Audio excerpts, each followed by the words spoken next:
ഇന്ന് ചേർന്ന നിർണായകമായ മന്ത്രിസഭാ യോഗത്തിലെടുത്ത തീരുമാനം എന്താണ്? എം.ആർ. അജിത് കുമാറിനെ ക്രമസമാധാന ചുമതലയിൽ നിന്ന് നീക്കുമോ? തീരുമാനം ഇടതുമുന്നണി യോഗത്തിലേക്ക് നീങ്ങുമോ? ആർ ശ്രീജിത്ത് നമുക്കൊപ്പം എത്തുന്നു. ആർ ശ്രീജിത്ത്, മന്ത്രിസഭാ യോഗത്തിൽ ഇന്ന് സംഭവിച്ചത് എന്താണ്?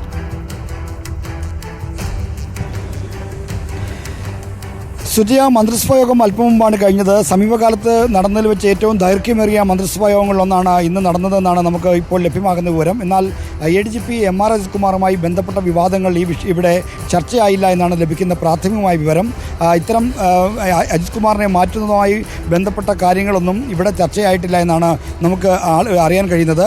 എന്നാൽ വൈകുന്നേരത്തെ LDF യോഗത്തിൽ ഈ വിഷയം ശക്തമായി ഉയർന്നു വരാനുള്ള സാധ്യതയുണ്ട്. കാരണം LDF യോഗത്തിന് മുമ്പ് ഒരു തീരുമാനമുണ്ടായില്ലെങ്കിൽ CPIക്ക് അടക്കമുള്ള രാഷ്ട്രീയ കക്ഷികൾ മുന്നണി യോഗത്തിൽ അത് ഉന്നയിക്കാനുള്ള തീരുമാനമെടുത്തിട്ടുണ്ട്. CPIയും RJDയുമാണ് ഏറ്റവും പ്രകടമായ നിലപാടുമായി ഈ കാര്യത്തിൽ രംഗത്ത് വന്നിട്ടുള്ളത്.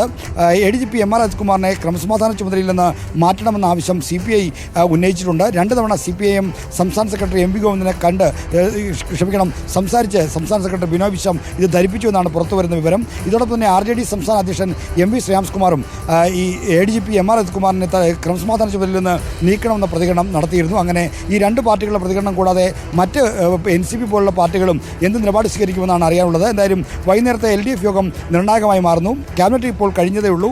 ക്യാബിനറ്റിൽ ഇതുവരെ ഈ വിഷയം ചർച്ചയ്ക്ക് വന്നു എന്നുള്ള വിവരം നമുക്കില്ല. ഈ വിഷയം വന്നില്ല എന്ന കാര്യമാണ് നമുക്ക് അറിയാൻ കഴിയുന്നത്.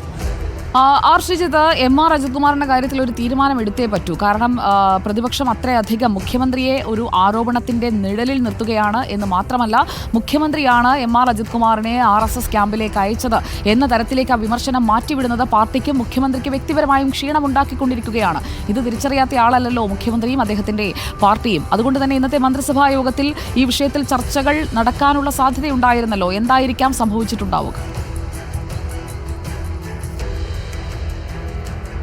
സുജിയ, പോലീസുമായി ബന്ധപ്പെട്ട വിഷയങ്ങൾ മന്ത്രിസഭാ യോഗത്തിൽ ഈ ട്രാൻസ്ഫർ പോലുള്ള വിഷയങ്ങൾ മന്ത്രിസഭാ യോഗത്തിൻ്റെ ചർച്ചയ്ക്ക് സാധാരണ നിലയ്ക്ക് വരാറില്ല. എന്നാൽ പൊതുവായ കാര്യങ്ങൾ അവലോകനം ചെയ്യുന്ന കൂട്ടത്തിൽ ഈ കാര്യങ്ങൾ വരികയാണ് ചെയ്യുന്നത്.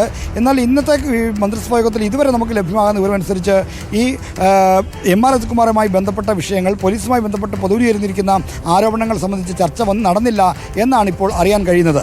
എന്നാൽ അത് അക്കാര്യത്തിൽ ഈ മന്ത്രിസഭാ യോഗത്തിൽ പങ്കെടുക്കുന്ന മന്ത്രിമാർക്ക് വ്യത്യസ്തമായ അഭിപ്രായമുണ്ട്.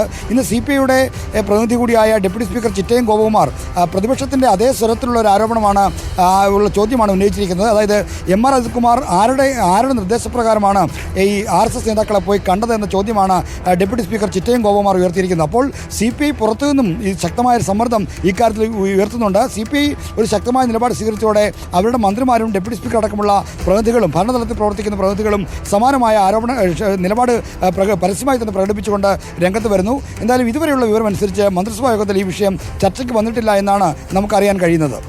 Okay, thank you. ആർ ശ്രീജിത്താണ് വിവരങ്ങളുമായി നമുക്കൊപ്പം ചേർന്നത്. മന്ത്രിസഭാ യോഗത്തിൽ ചർച്ചയായില്ല, അപ്പോൾ LDF യോഗത്തിലേക്ക് ചർച്ച മാറ്റുകയാണോ? LDF യോഗത്തിൽ ഒരു തീരുമാനം എടുക്കുന്ന രീതിയിലേക്ക് കാര്യങ്ങൾ എത്തുകയാണോ? പ്രത്യേകിച്ചും CPI ഇത്രയും കടുപ്പിക്കുമ്പോൾ നിലപാടെടുക്കാതെ, ഒരു തീരുമാനമെടുക്കാതെ ഈ വിഷയത്തിൽ അവഗണിച്ച് മുന്നോട്ട് പോകാൻ കഴിയുമോ മുഖ്യമന്ത്രിക്കും പാർട്ടിക്കും? നോക്കാം.